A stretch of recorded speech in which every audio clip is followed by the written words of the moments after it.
ॐ अज्ञानतिमिरान्धस्य ज्ञानाञ्जनशलाकया चक्षुरुन्मिलितं येन तस्मै श्रीगुरवे नमः। श्रीचैतन्यमनोभीष्टं स्थापितं येन भूतले स्वयं रूपा कदा मह्यं ददाति स्वपदान्तिकं।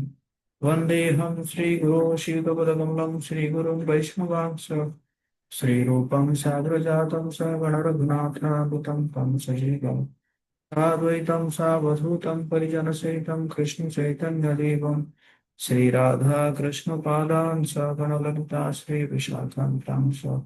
हे कृष्ण करुणा सिन्धु दीनबन्धु जगत्पते गोपेश गोपिका कान्त राधाकान्त नमोऽस्तुते। तप्त काञ्चन गौराङ्गी राधे वृन्दावनेश्वरी वृषभानुसुते देवी प्रणमामि हरिप्रिये। वाञ्छाकल्पतरुभ्यश्च कृपा सिन्धुभ्येव च पतितानां पावनेभ्यो वैष्णवेभ्यो नमो नमः। जय श्री कृष्ण चैतन्य प्रभु नित्यानंद श्री अद्वैत गदाधर श्रीवासादि गौरभक्तवृंद। हरे कृष्णा कृष्ण कृष्ण हरे हरे, हरे राम राम राम हरे हरे। नमो ओम विष्णुपादाय कृष्ण पृष्ठाय भूतले श्रीमते भक्तिवेदांत स्वामिनिति नामिने। नमस्ते सरस्वते देवे गौरवाणी प्रचारिणे निर्विशेष शून्यवादी पाश्चात्य देशतमें।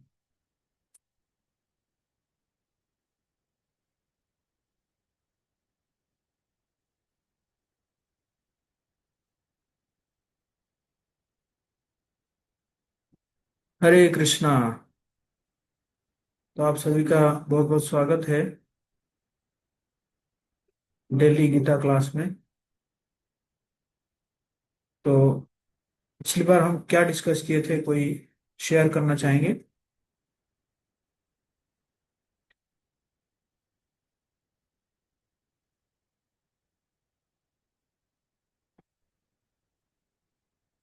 हरे कृष्णा।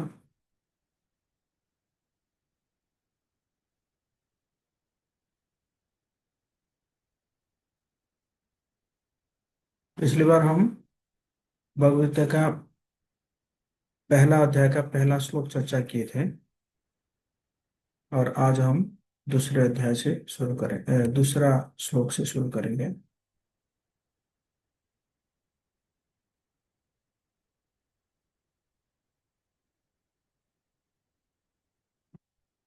देखते थे कि कैसे धृतराष्ट्र प्रश्न पूछ रहे हैं संजय से। और धृतराष्ट्रोवाच धर्मक्षेत्रे कुरुक्षेत्रे समवेतायुत्सव मामका पांडवस्सव किम कुर्वत संजय। तो उनके प्रश्न पूछने का चार कारण था। तो वो जानने के लिए इच्छुक थे कि क्या चल रहा है युद्ध क्षेत्र में। संशय में थे कि कहीं धर्म क्षेत्र का प्रभाव पड़ के मेरे बेटे कहीं युद्ध बंद तो नहीं कर देंगे। भयभीत थे क्योंकि सोच रहे थे कि धर्म क्षेत्र है और मेरे बेटे तो सारे अधर्मी हैं, कहीं इनका पराजय ना हो जाए। और आशावान थे। आशावान मतलब इसी प्रकार थे कि जो मेरे बेटे हैं, नहीं पांडव जो है, वो उनके ऊपर हो सकता है कि धर्म क्षेत्र का प्रभाव पड़ेगा। और धर्म क्षेत्र का अगर प्रभाव पड़ेगा तो क्या होगा कि हो सकता है कि वो युद्ध ना करें। कहेंगे कि चलिए हम भीख मांग के चल जाएंगे, क्या जरूरत है युद्ध करना। तो इस प्रकार वो आशावान भी थे धृतराष्ट्र। तो हम आगे का श्लोक पढ़ेंगे।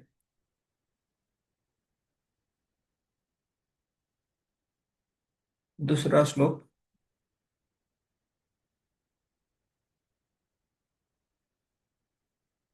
संजय उवाच दृष्ट्वा तु पाण्डवानीकम् व्यूढम् दुर्योधनस्तदा आचार्यम् उपसंगम्य राजा वचनं ब्रवीत्।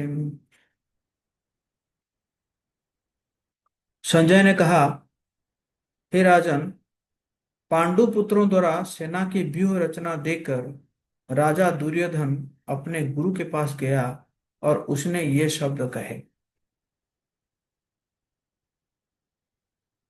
तात्पर्य शिल प्रभुपाद जी के द्वारा, शिल प्रभुपाद की जय। धृतराष्ट्र जन्म से अंधा था। दुर्भाग्यवश वो आध्यात्मिक दृष्टि से भी वंचित था। हम्म, कई लोग अंधे होते हैं, लेकिन अंधे होने के बावजूद भी क्या होते हैं, वो आध्यात्मिक दृष्टि से बहुत ही बड़े चढ़े होते हैं। जैसे फॉर एग्जाम्पल हमारे जो है संत सूरदास है, या और भी कई संत हैं। लेकिन धृतराष्ट्र जो है, एक तो भौतिक दृष्टि से भी अंधा था, और साथ में क्या है, आध्यात्मिक दृष्टि से भी वो क्या था, वो अंधा था, है ना।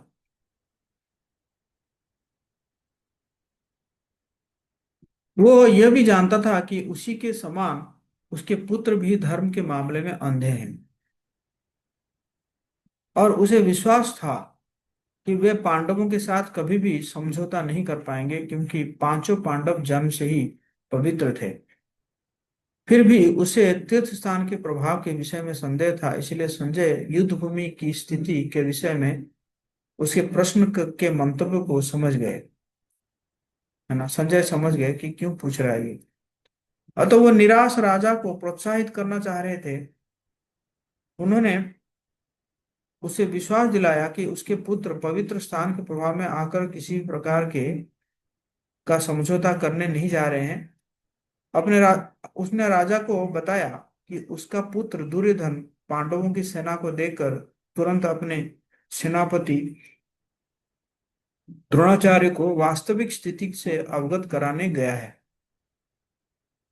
यद्यपि दुर्योधन को राजा कहकर संबोधित किया गया है, तो भी स्थिति की गंभीरता के कारण उसे सेनापति के पास जाना पड़ा। अतएव दुर्योधन राजनीतिज्ञ बनने के लिए सर्वथा उपयुक्त था। किंतु जब उसने पांडवों की व्यूह रचना देखी, तो उसका यह कूटनीतिक व्यवहार उसके भय को छिपा नहीं पाया, है। तो जो दुर्योधन है, वो भय आ गया उसको, जो पांडवों का जो व्यूह रचना देखकर उसको भय आ गया। लेकिन है तो पॉलिटिशियन, है ना, कूटनीति है, बट वो भय को वो क्या नहीं कर रहा है, एक्सप्रेस नहीं कर रहा है ना। तो इसी प्रकार उसने जो है द्रोण के पास जाता है। नहीं, द्रोण नहीं, मतलब सेनापति के पास जाता है, मतलब भीष्म पितामह के पास वो जा रहा है ना।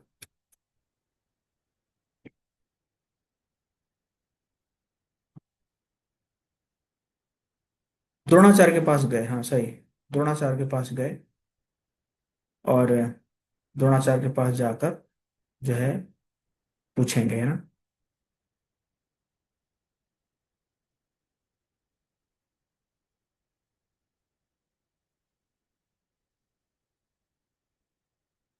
तो क्या पूछ रहे हैं?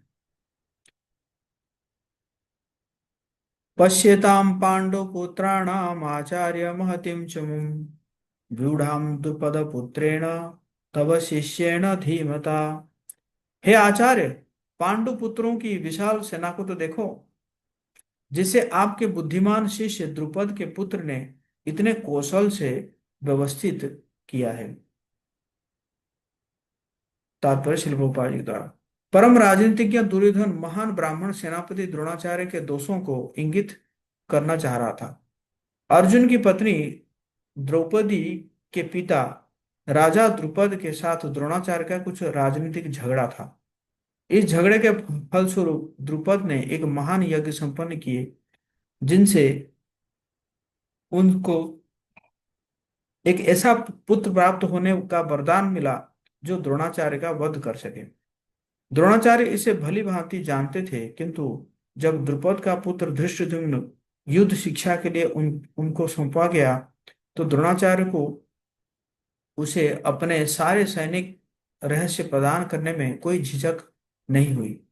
अब धृष्टद्युम्न कुरुक्षेत्र की युद्ध भूमि में पांडवों का पक्ष ले रहा था, और उसने द्रोणाचार्य से जो कला सीखी थी, उसी के आधार पर उसने यह व्यूह रचना की थी। दुर्योधन ने द्रोणाचार्य की इस दुर्बलता की ओर इंगित किया, जिससे वो युद्ध में सजग रहे और समझौता ना करे। इसके द्वारा वो द्रोणाचार्य को यह भी बताना चाह रहा था कि कहीं वो अपने प्रिय शिष्य पांडवों के प्रति युद्ध में उदारता तो ना देखे बैठे, हम्म, दिखा बैठे। विशेष रूप से अर्जुन उनका अत्यंत प्रिय और तेजस्वी शिष्य था। दुर्योधन ने यह भी चेतावनी दी कि युद्ध में इस प्रकार की उदारता से हार हो सकती है। तो जो जो पांडव पक्ष के जो व्यूह रचना है वो धृष्टद्युम्न ने किए थे। धृष्टद्युम्न जो है द्रुपद के पुत्र है। तो उस समय इसका मतलब क्या है, धृष्टद्युम्न जो है वो सेनापति थे। तो अर्जुन जो है दुर्योधन जाके कूटनीति अप्लाई कर रहा है। द्रोणाचार्य को द्रोणाचार्य जी को क्या कर रहा है कि अपनी गलती का एहसास करा रहा है। हुआ ये था कि जो द्रोणाचार्य और द्रुपद ये दोनों एक ही जगह में पढ़ रहे थे, एक ही गुरुकुल में पढ़ रहे थे।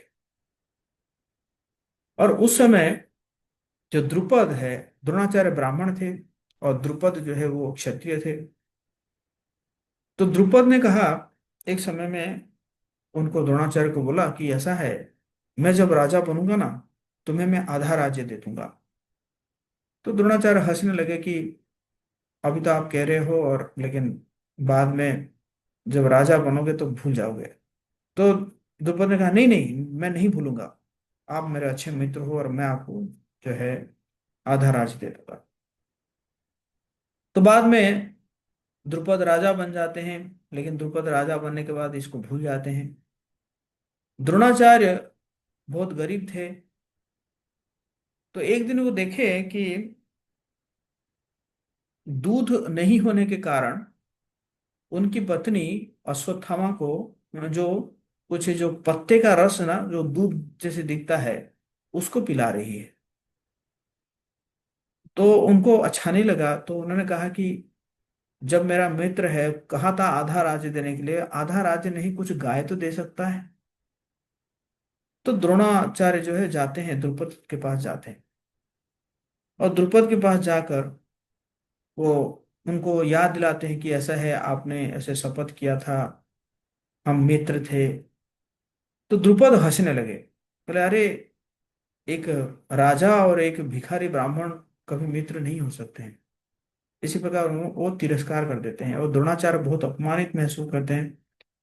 और जब द्रोणाचार्य आ रहे होते हैं उस समय ये जो कौरव जो बच्चे और पांडव ये सब जो है वो गेंद खेल रहे होते हैं, और वो गेंद जो है वो एक कुआं में गिर जाता है।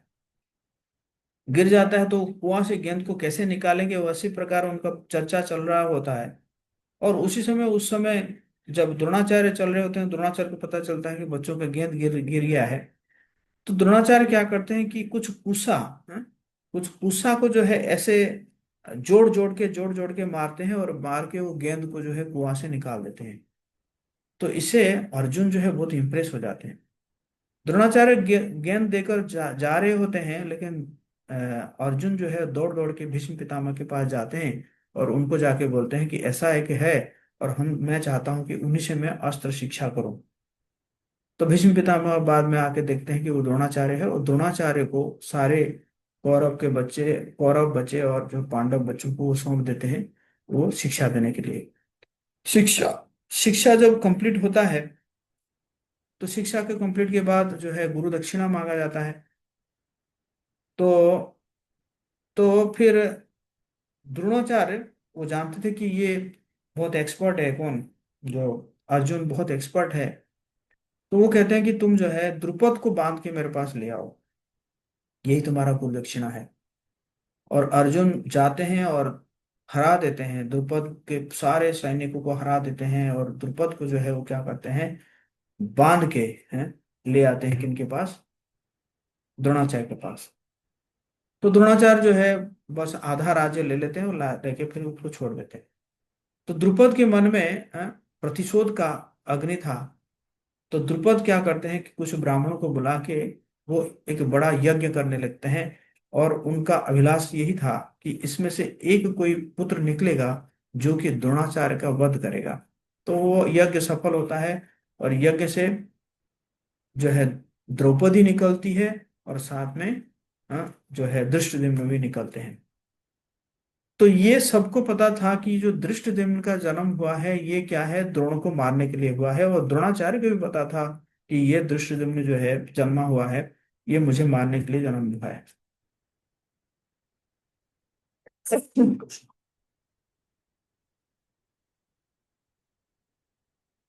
लेकिन बाद में जब धृष्टद्युम्न बड़ा हो जाता है, तो फिर द्रुपद धृष्टद्युम्न को अ, भेजते हैं, द्रोण के पास ही भेजते हैं अस्त्र शिक्षा लेने के लिए। और द्रोणाचार्य, क्योंकि वो ब्राह्मण है, वो जानते हैं कि ये मुझे मारेगा, मारने के लिए इसका जन्म हुआ है, और ये सक्सेसफुल होगा मुझे मारने में। फिर भी द्रोणाचार्य क्या करते हैं, उनको उसको जो है जो धृष्टद्युम्न को वो अस्त्र शिक्षा देते हैं, है ना। और सारे जो अस्त्र कला का जो सारे रहस्य जो है उसको सिखा देते हैं।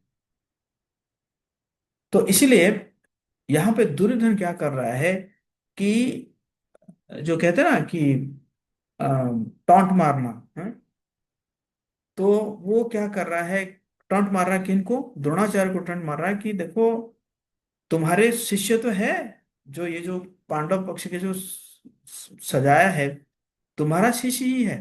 तब शिष्य न धीमता है, तुम्हारे शिष्य ही ऐसे किया है। और फिर वो मतलब दूसरा भी सिग्नल दे रहा है कि जैसे तुम एक गलती तो तुमने किया है कि अपने शिष्य को ऐसे ट्रेनिंग दे दिए कि वो अपोजिट पक्ष में क्या कर रहा है, बढ़िया सा सैन्य जो है वो सजाया है।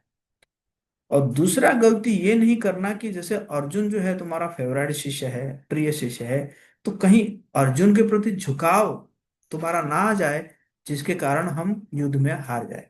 तो इसी प्रकार वो बना बहुत कूटनीति से दुर्योधन क्या कर रहा है, बात कर रहा है किनसे, द्रोणाचार्य से बात कर रहा है।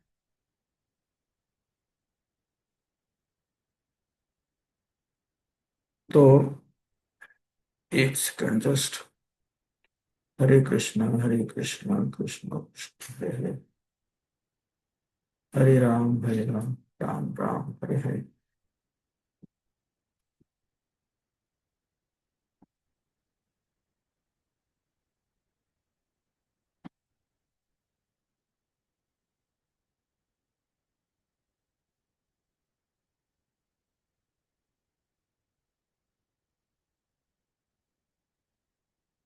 हरे कृष्ण कृष्ण कृष्ण हरे हरे, हरे राम हरे राम हरे राम।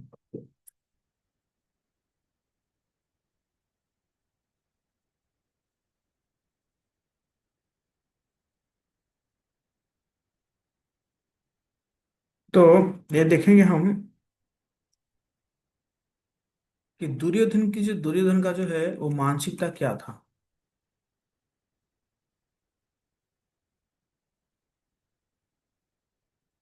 दुर्योधन की मानसिकता क्या है, अपनी सेना के बारे में डींगे मारना और निष्ठावान लोगों के ऊपर संदेह करना। जैसे द्रोण है, भीष्म पितामह है ना, उनको क्या कर, उनके ऊपर संदेह करना। और इसमें एक शिक्षा क्या मिल रहा है कि स्वयं की प्रशंसा जो है वो असुरक्षा का लक्षण है ना। अगर कोई अपनी प्रशंसा कर रहा है, इसका मतलब क्या है, ही इज फीलिंग अनसेफ, है ना। वो कहीं ना कहीं वो मतलब अनसेफ महसूस कर रहा है ना। और रिश्तों में संदेह करने से हम अपने को अत्यधिक ठेस पहुंचाते हैं और उन्हें खो देते हैं, है ना। यहाँ पे दुर्योधन क्या कर रहा है, जो है अ, भीष्म पितामह और द्रोणाचार्य दोनों को क्या कर रहा है, वो संदेह कर रहा है ना। ओके।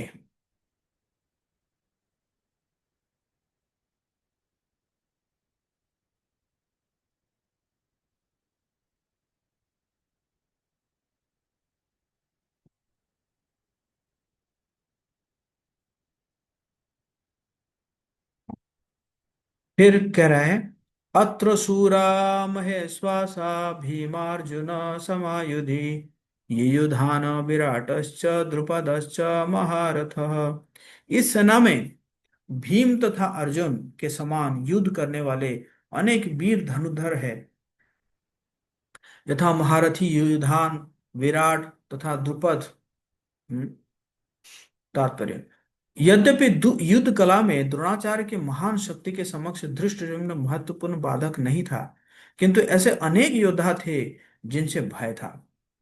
दुर्योधन इन्हें विजय पथ में अत्यंत बाधक बताता है, और क्योंकि इनमें से प्रत्येक योद्धा भीम तथा अर्जुन के समान दुर्जय थे, उसे भीम तथा अर्जुन के बल का ज्ञान था, इसलिए वो अन्यों की तुलना इन दोनों से करता है। ऐसे देखा जाए तो दुर्योधन जो है वो भीम को बड़ा डरता था। हम्म, क्योंकि बचपन में ही बहुत पिटाई खाया है उसने भीम से, है ना। इसीलिए वो क्या किया था कि भीम को मारने के लिए ही जो है जो है जहरीला खीर खिलाया था भीम को मारने के लिए। हम्म, और उसमें भी भीम नहीं मरे, बल्कि और शक्तिशाली हो गया आगे। और क्या है कि जब द्रौपदी जी का वस्त्र हरण का प्रयास किया जा रहा था, तो उस समय भीम ने ही शपथ लिए थे कि ये जो जितने भी 100 पुत्र है ना, ये 100 पुत्रों को मैं ही मारूंगा। हम्म, है ना, मैं शपथ लेता हूँ। और उस समय क्षत्रिय का शपथ जो है ना, उस शपथ का बहुत वैल्यू होता था। तो इसलिए दुर्योधन जो है वो मन ही मन जो है वो भीम को डरता था कि अरे इसने शपथ लिया है। हम्म, तो इसलिए वो बार बार जो है वो क्या कर रहा है, भीम का, जो है भीम और अर्जुन का नाम ले रहा है, क्योंकि वो जानता है कि ये दोनों बहुत शक्तिशाली है। एक तो भीम तो है वो, मतलब 10,000 हाथियों का बल था उनके अंदर। और दूसरा क्या है, अर्जुन जो है वो बहुत ही कॉम्पिटेंट फाइटर थे, है ना, जो तीर चलाने हैं। इनके साथ ही धृष्टकेतु, चेकितान, काशीराज, पुरुजीत, कुंती भोज तथा शिष्य शब्य जैसे महान शक्तिशाली योद्धा भी है ना। धृष्टकेतु चेकितान, काशीराजश्च वीर्यवान, पुरुजित, कुंती भोजश्च शैबश्च नरपुंगवः। फिर कह रहा है, युधामन्युश्च विक्रांत उत्तमोजाश्च वीर्यवान सौभद्र द्रौपदेयाश्च सर्व एव महारथाः। पराक्रमी युधामनु, अत्यंत शक्तिशाली उत्तमोजा, सुभद्रा का पुत्र। हम्म, सुभद्रा का पुत्र मतलब अभिमन्यु, तथा द्रौपदी के पुत्र, ये सभी महारथी है। द्रौपदी के भी 5 पुत्र थे। अस्माकं तु विशिष्टा ये तानि बोध द्विजोत्तम नायका मम सैन्यस्य संज्ञार्थम तान प्रभृति में। किंतु हे ब्राह्मण श्रेष्ठ, आपकी सूचना के लिए मैं अपनी सेना के उन नायकों के विषय में बताना चाहूंगा जो मेरी सेना को संचालित करने में विशेष रूप से निपुण है। कौन कौन है? भवान् भीष्मश्च कर्णश्च कृपश्च समितिञ्जय अश्वत्थामा विकर्णश्च सौमदीप्तिस्तथैव च। मेरी सेना में स्वयं आप अर्थात द्रोणाचार्य, भीष्म, कर्ण, कृपाचार्य, अश्वत्थामा, विकर्ण, सोमदत्त का पुत्र भूरिश्रवा आदि है, जो युद्ध में सदैव विजयी रहे हैं। है ना? तो यहाँ पे देखिए, हालांकि जो है आ, उसका और भी भाई है, लेकिन उसने विकर्ण का नाम लिया है। उसके भाइयों में से सिर्फ विकर्ण का नाम ले रहा है। क्यों विकर्ण का नाम ले रहा है? क्योंकि ये जो विकर्ण है ना, जो द्रौपदी वस्त्रहरण में ये विकर्ण ही अकेला था जो कि विरोध किया था। हम्म, ये गलत हो रहा है, भाभी के साथ ये गलत हो रहा है ना, उसने, है ना, वो किया था। तो इसलिए दुर्योधन जो है वो डरा हुआ था, कहीं विकर्ण जो है वो पार्टी ना बदल दे। तो इसलिए वो विकर्ण का नाम ले रहा है ना। और इसी प्रकार उसने कहा कि ये सब है, सदैव विजय रहे हैं। तो तात्पर्य में हम देखते हैं क्या लिखते हैं प्रभुपाद जी। दुर्योधन उन अद्वितीय युद्ध वीरों का उल्लेख करता है जो सदैव विजयी होते हैं रहे हैं।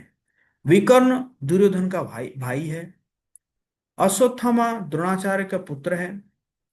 और सोमदत्ती या भूरिश्रवा अ, वाल्मीकि के राजा का पुत्र है। कर्ण अर्जुन का आधा भाई है, क्योंकि वो कुंती के गर्भ से राजा पांडु के साथ विवाहित होने के पूर्व उत्पन्न हुआ था। और कृपाचार्य की जुड़वा बहन द्रोणाचार्य को ही जो है ब्याही थी, है ना। तो कृपाचार्य के साथ जो है कृपि जन्म हुई थी। और वो कृपि की जो है वो द्रोणाचार्य की पत्नी थी, अश्वत्थामा की माँ। अन्ये च बहवः सुरा मदर्थे त्यक्तजीविताः नानाशस्त्रप्रहाराणः सर्वे युद्ध विशारदाः।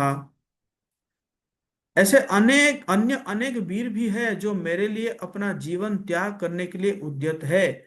वे विविध प्रकार के हथियारों से सुसज्जित है और युद्ध विद्या में निपुण है। तो इसका यहाँ पे कहने का मतलब है, ये जितने भी योद्धा मेरे सामने हैं ये सब मरेंगे ही। दुर्योधन यहाँ पे सिग्नल दे रहा है, मदर्थ त्यक्त जीविता, है ना। तो ये मरेंगे ही। अन्य जितने भी वीर है वो मेरे लिए जीवन त्याग करने उद्यत है, मतलब ये मरेंगे ही। पहले से ही वो सिग्नल दे रहा है ना। जहां तक अन्यों का तथा जयद्रथ, कृतवर्मा तथा शैल्य का संबंध है, वे सब दुर्योधन के लिए अपने प्राणों की आहुति देने के लिए तैयार रहते थे। दूसरे शब्दों में यह पूर्व निश्चित है कि वे अब पापी दुर्योधन के दल में सम्मिलित होने के कारण कुरुक्षेत्र के युद्ध में मारे ही जाएंगे। निसंदेह अपने मित्रों की संयुक्त शक्ति के कारण दुर्योधन अपने विजय के प्रति आश्वस्त था। फिर जो है उसने बहुत ही एक सुंदर कूटनीति खेल रहा है। देखेंगे जरा यहाँ पे क्या है।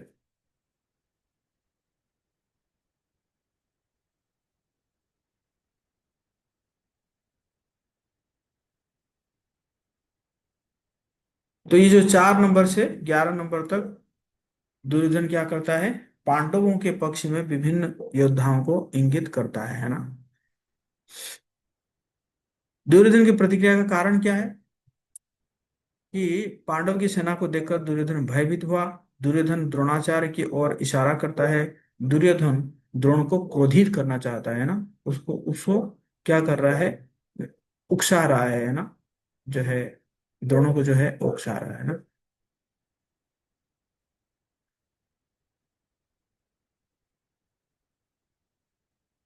तो यहाँ पे कुछ जो है अ, बताया गया है। धृष्टकेतु कौन है? धृष्टकेतु जो है शिशुपाल का पुत्र था, जो पांडवों की ओर से लड़ रहा था। शिशुपाल भगवान कृष्ण के खिलाफ था, न कि पांडवों के खिलाफ। भयंकर युद्ध में जो है धृष्टकेतु मारा, धृष्टकेतु द्रोण द्वारा मारा गया। धृष्टकेतु जो है वो पांडव के पक्ष में ही कर रहा था ना। चेकितना, चेकितना वृष्णि वंश में एक यादव था। वो एक बहुत ही उत्साही महाराठी अ, महारथी थे और पांडव सेना के प्रधान सेनापति में से एक थे। काशीराज, काशीराज काशी के राजा थे। वो पांडवों की तरफ से लड़े। पुरुजित तथा कुंती भोज, पुरुजित तथा कुंती भोज जो है कुंती के भाई थे। शैब्य, शैब्य महाराजा युधिष्ठिर के ससुर थे। हम्म। उनकी बेटी देविका का विवाह युधिष्ठिर महाराज से हुआ था। उन्हें नर पुंगवा के रूप में भी जाने जाते थे, जो सभी पुरुषों में सबसे श्रेष्ठ थे और एक शक्तिशाली और वीर योद्धा के रूप में पहचाने जाते थे। तो ये शैब्य के बारे में चर्चा है।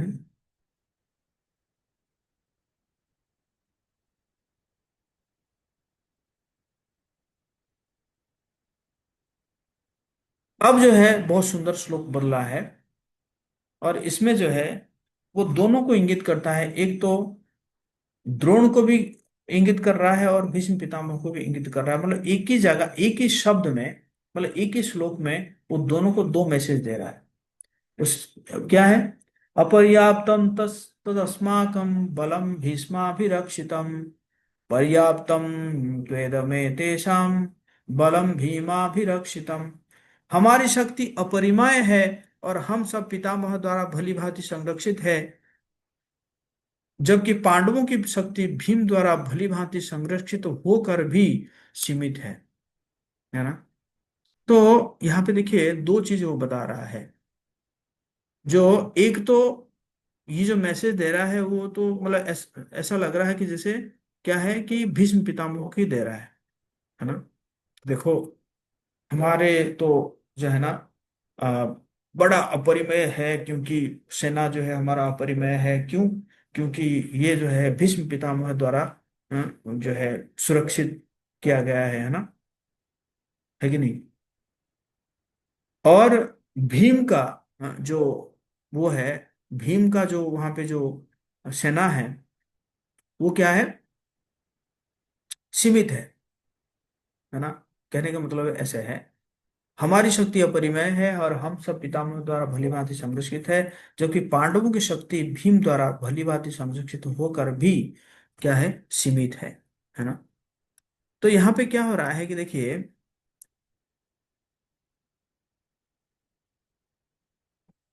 तो एक तो अपर्याप्तम का दो मीनिंग निकल रहा है ना। अपर्याप्तम क्या क्या है, दो मीनिंग निकल रहा है। अपर्याप्तम जैसे कह रहा है, मतलब एक तो उसने मैसेज दे दिया, भीष्म पितामह को दे दिया कि देखो देखो आपके द्वारा संरक्षित है, तो इसलिए हमारी शक्ति तो अपरिमेय है, इमेजरेबल है। और जबकि भीम जो है वो उसका तो क्या एक्सपीरियंस है आपके सामने, इसलिए उनका तो मतलब बहुत बहुत सीमित है उनका शक्ति, है ना, है ना। तो ये तो उसने जो दिया किसको, इंफॉर्मेशन किसको दिया, दे रहा है, भीष्म पितामह को दे रहा है। लेकिन द्रोण को वो क्या कहना चाहता है, कि द्रोण को कह रहा है कि देखो ये जो भीष्म पितामह है ना, इसका जो झुकाव है, भीष्म पितामह का जो झुकाव है वो पांडवों के प्रति है। और इसीलिए ये जो हमारा जो शक्ति है ये अपर्याप्त है, ये पर्याप्त नहीं है। इसलिए आपको थोड़ा ध्यान रखना पड़ेगा। ये भीष्म पितामह जो है ना, इसका तो इसका इंक्लाइनेशन है पांडवों के प्रति, ये पांडवों को मारेगा नहीं कभी, है ना।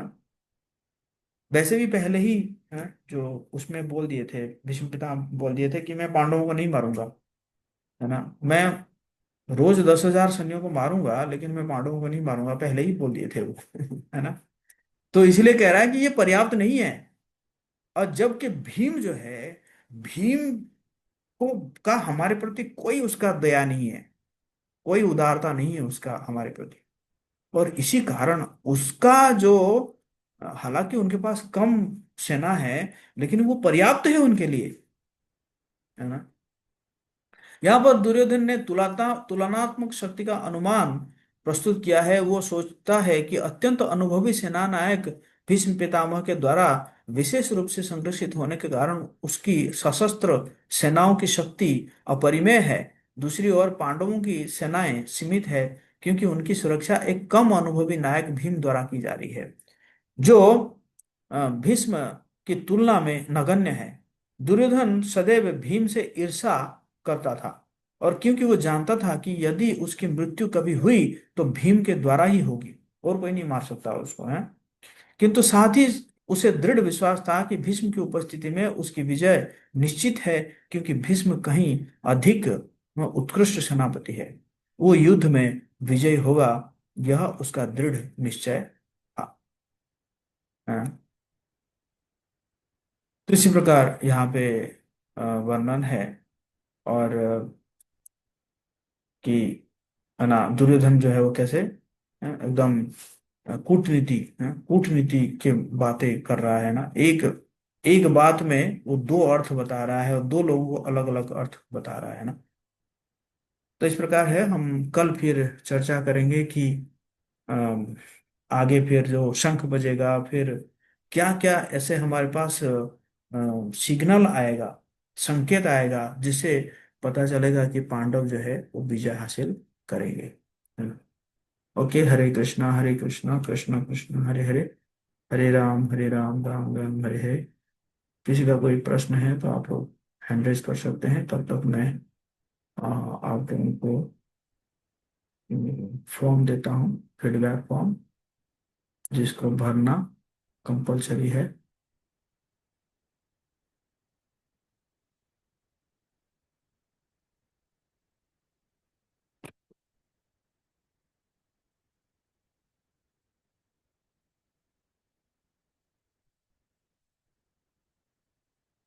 ठीक है, तो ये फॉर्म आप भर दीजिए, और मुझे लगता है कि किसी का कोई प्रश्न नहीं है, तो हम यहीं पे विराम देंगे। जगत गुरु शिल प्रभुपाद की जय।